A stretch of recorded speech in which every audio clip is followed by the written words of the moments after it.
পৰিৱেশ দিৱস world environment day এই পৰিৱেশ দিৱস উপলক্ষে সমগ্ৰ বিশ্বৰ জনতাই সজাগ হৈছে সচেতন হৈছে যে কাৰ্বন ডাই অক্সাইড গেছ আমি নিৰ্বাহটো বন্ধ কৰিব লাগে অক্সিজেন ক্ৰিয়েশ্যন কৰিব লাগে আৰু সেই নিমিত্তে আমাৰ দেশৰ আমাৰ ৰাজ্যৰ আমাৰ কামৰূপ বা ৰঙিয়াৰো বিভিন্ন প্ৰান্তত আজি বৃক্ষৰোপণ কাৰ্যসূচী লোৱা হৈছে লগতে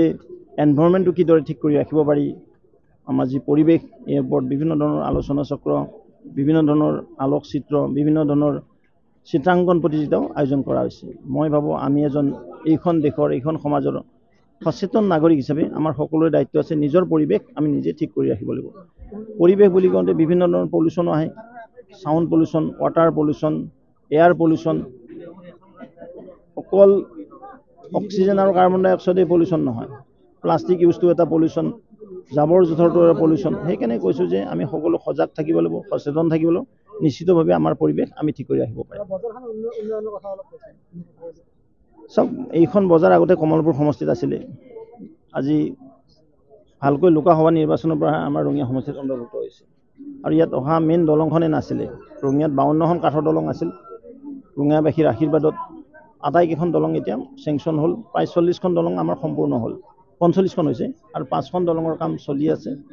অন্যতম এইখনো এখন আছিলে আৰু এইখন দলং একচুৱেলি কিছু অসুবিধাও আছে ইয়াত এপ্ৰোচ নাই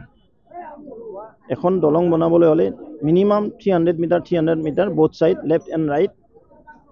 থাকিব লাগে এপ্ৰোচ থাকিব লাগে কিন্তু ইয়াত এইটো এটা প্ৰব্লেম আছে সেইকাৰণে ৱৰ্ল্ড বেংকত আমি দিছিলোঁ এইখন ৰিজেক্ট হৈছিলে পিছত আমি আকৌ এডিবিত দি চেংচনটো কৰাইছোঁ কিন্তু ইয়াত জনতাৰ অকণমান অসুবিধা হ'ব দলংখন কৰিলে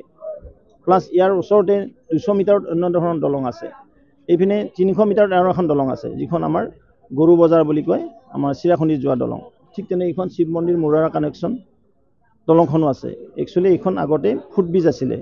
যেতিয়া মই গম পালোঁ এই দলংবিলাক বনাইছিল এইখন ফুট অভাৰব্ৰিজ কৰি থৈ দিছিলে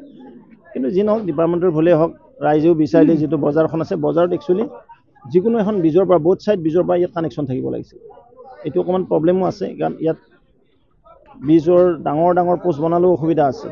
এইখন ব্ৰিজ অকণমান বেলেগ ধৰণে কৰিব লাগিব মই আমাৰ বিভাগৰ অভিযন্তাসকলক কৈছোঁ যে পোষ্ট নোহোৱাকৈ কেনেকৈ ছাইডৰ পৰা পোষ্ট দি কেনে দলংখন কৰিব পাৰে কাৰণ ইমান ঘনত যদি পোষ্ট দিয়া হয় ইয়াত ইৰোশ্যন হ'ব মানে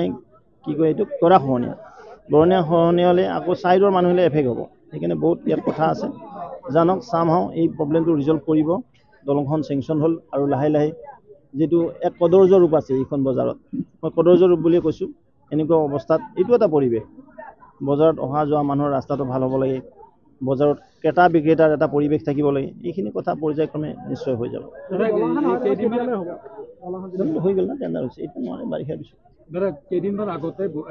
ৰঙিয়া পৌৰসভাই এটা ভাল পদক্ষেপ লৈছিল যে ক্লিন বৰলীয়া আৰু গ্ৰীণ ৰঙিয়া কিন্তু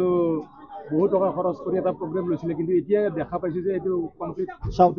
জাবৰ জোঁথৰটো কণ্টিনিউৱাছ প্ৰচেছ এদিন জাবৰ জোঁথৰ আমি এদিন ধৰ ঝাৰু মাৰ ভাই মই নিজে এতিয়া ঝাৰু মাৰোঁ টাউনত কিছু চাফা হৈছে আগতকৈ যাৰ কাৰণে প্ৰাইজো পালে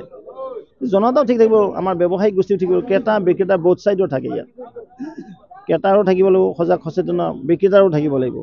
ক্ৰেতাইও সেই য'তে ত'তে পাণ খাই তামোল খাই স্পিক মাৰিব নালাগে চিগাৰেটটো খাই চিগাৰেটটো পেলাব নালাগে প্লাষ্টিকৰ বেগটো পেলাব নালাগে চিগাৰেটৰ বাঁহাটো পেলাব নালাগে চিখৰৰ পেকেটটো পেলাব নালাগে এইটো এটা পৰিৱেশ আৰু সেইবিলাকে ডাইৰেক্ট এই নদীত পৰে এই বজাৰৰ মানুহবিলাকো নদীত বস্তু পেলাই দিয়ে